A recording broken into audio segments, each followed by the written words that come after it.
Hello, we are live with Nishtha Satyam, who has been working with UN for the last 6 years on women issues and women rights. She has been creating awareness across the country on how and why women issues are important in the country. Let's know it from Nishtha itself.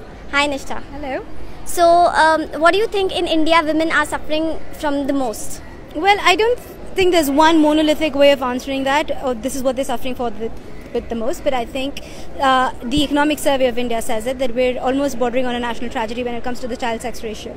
That indicates towards a larger problem in how women are valued versus how boys are valued, and I think that to me signifies it's not one problem, but it's a composite set of problems that have led to families, communities, marketplaces valuing the worth so much more lesser than the man.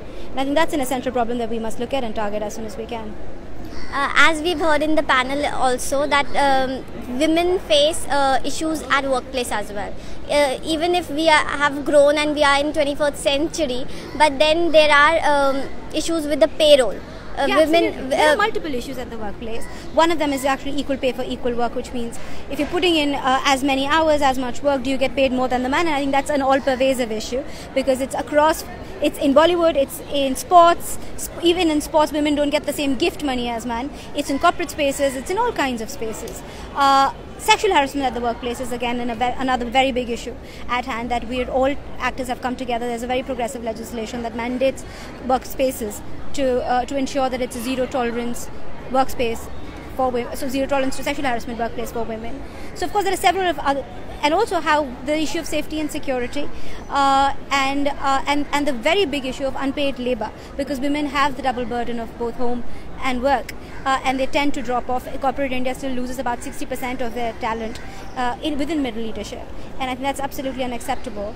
We are one of the lowest and in fact declining labour participation of women across South Asia. So these are very, very important issues at fore, that we know the statistics, we know where the issue is.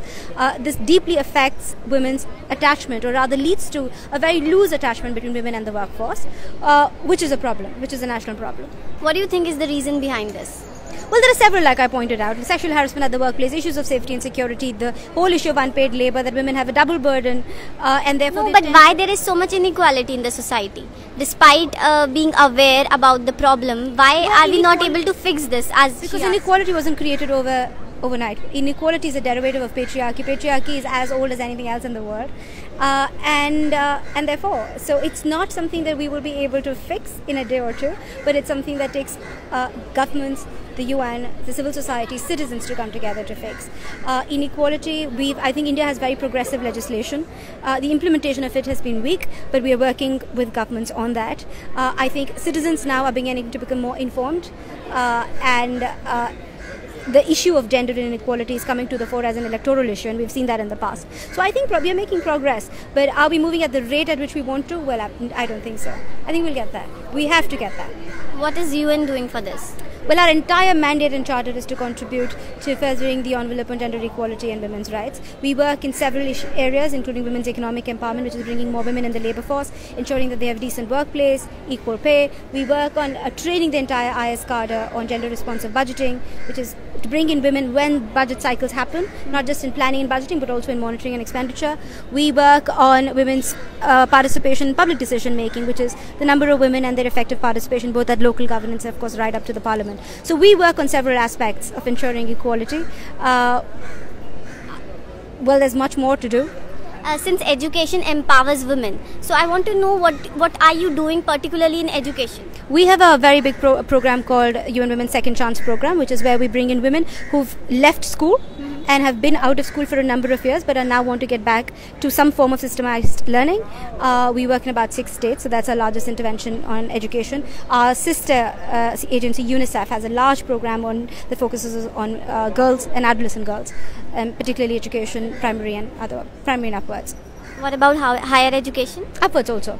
So how can they get enrolled, and how can they apply for such programs? Usually we work through civil society organizations on the ground. Our mandate is to reach the last mile. So we work with the poorest of the poorest, and we often identify them based on what the situation on the ground is.